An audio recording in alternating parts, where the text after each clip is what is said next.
Brought to you by the Screen Actors Guild Foundation. My name is Cameron Manheim. You may know me from the practice, but I hope not because it was on way past your bedtime.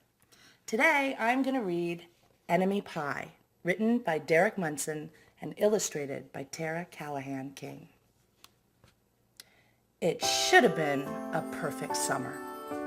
My dad helped me build a treehouse in the backyard.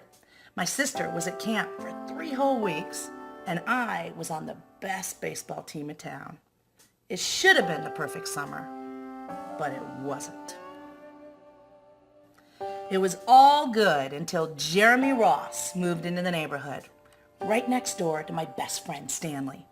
I did not like Jeremy Ross. He laughed at me when he struck me out at the baseball game. He had a party on his trampoline. I wasn't even invited, but my best friend Stanley was. Jeremy Ross was the one and only person on my enemy list. I never even had an enemy list until he moved into the neighborhood. But as soon as he came along, I needed one. I hung it up in my treehouse, where Jeremy Ross was not allowed to go. Dad understood stuff like enemies. He told me that when he was my age, he had enemies too. But he knew a good way to get rid of them, and I asked him to tell me how. "Tell you how? I'll show you how," he said, and he pulled a really old recipe book off the kitchen shelf. And inside, there was a worn-out scrap of paper with faded writing, and Dad held it up and he squinted at it. "Enemy pie," he said, satisfied. You may be wondering what exactly is in enemy pie. I was wondering too. But Dad said the recipe was so secret, he couldn't even tell me. I decided it must be magic, and I begged him to tell me something, anything. "I'll tell you this," he said. "Enemy pie is the fastest known way to get rid of enemies." Of course, that got my mind working. What kind of things, disgusting things, would I put into a pie for an enemy? I brought Dad some weeds from the garden, but he just shook his head. I brought him earthworms and rocks, but he didn't think he needed those. I gave him the gum that I'd been chewing on all morning. He gave it right back to me. I went out to play alone. I shot baskets until the ball got stuck up on the roof. I threw a boomerang and it never came back to me. And all the while, I listened to my dad chopping and stirring and blending the ingredients of enemy pie. This could be a great summer after all. Enemy pie was gonna be awful. I tried to imagine how horrible it must smell, or worse yet, what it was gonna look like. But when I was in the backyard looking for ladybugs, I smelled something really, really, really good. And as far as I could tell, it was coming from our kitchen. I was a bit confused. I went in to ask my dad what was wrong. Enemy pie shouldn't smell this good. But Dad was smart.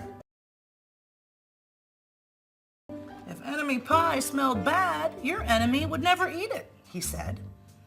I could tell he had made enemy pie before. The buzzer rang and Dad put on the oven mitts and pulled the pie out of the oven. It looked like plain old pie. It looked good enough to eat. I was catching on.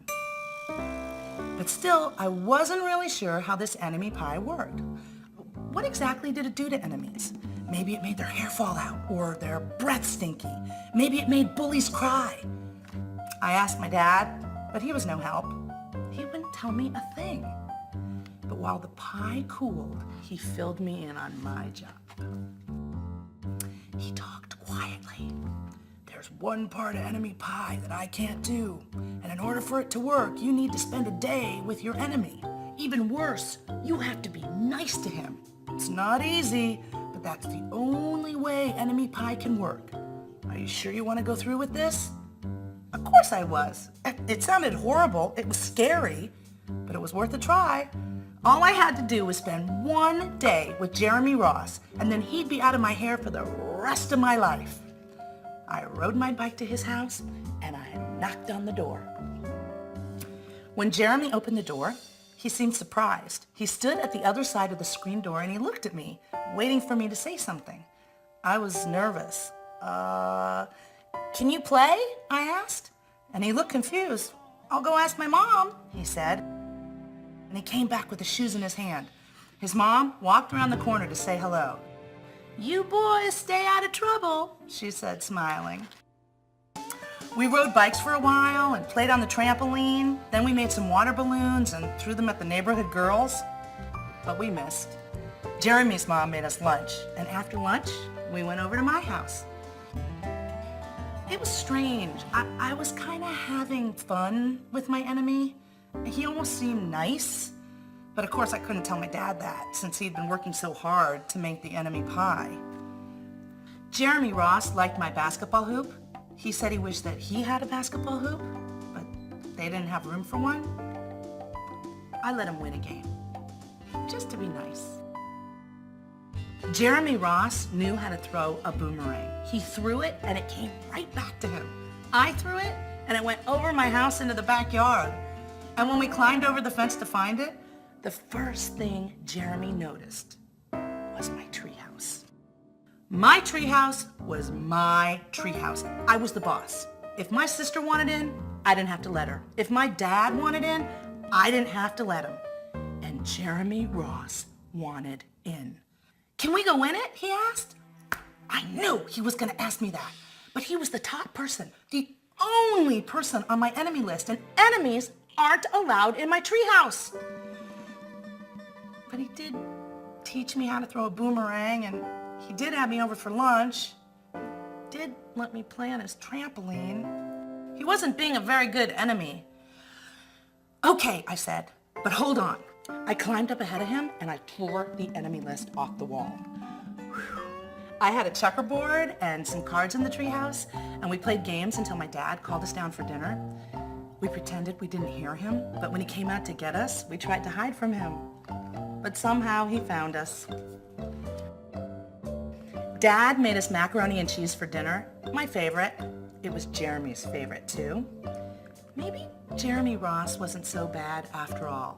I was beginning to think that maybe we should just forget about the enemy pie. But sure enough, after dinner, Dad brought out the pie, and I watched as he cut it into 8 thick slices. Dad, I said, it sure is nice to have a new friend in the neighborhood. I was trying to get his attention and trying to tell him that Jeremy Ross was no longer my enemy, but Dad only smiled and nodded. I think he thought I was just pretending. Dad dished up 3 plates side by side with big pieces of pie and giant scoops of ice cream. And he passed one to me and one to Jeremy. Wow, Jeremy said, looking at the pie. My dad never makes pie like this. It was at this point that I panicked. I didn't want Jeremy to eat enemy pie. He was my friend. I couldn't let him eat it. Jeremy, don't eat it. It's bad pie. I think it's poisonous or something. And Jeremy's fork stopped before reaching his mouth, and he crumpled his eyebrows and he looked at me funny.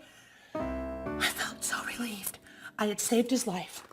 I was a hero. Well, if it's so bad, Jeremy asked, then why has your dad already eaten half of it? Well, I turned to look at my dad. Sure enough, he was eating enemy pie.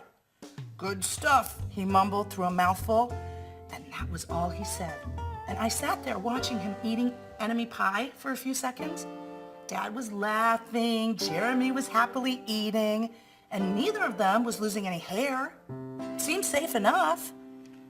So I took a tiny taste. Enemy pie was delicious. After dessert, Jeremy rode his bike home, but not before inviting me over to play on his trampoline in the morning. He said he was going to teach me how to flip. As for enemy pie, I still don't know how to make it. I still wonder if enemies really do hate it, or if their hair falls out, or their breath turns bad. I don't know if I'll ever get an answer.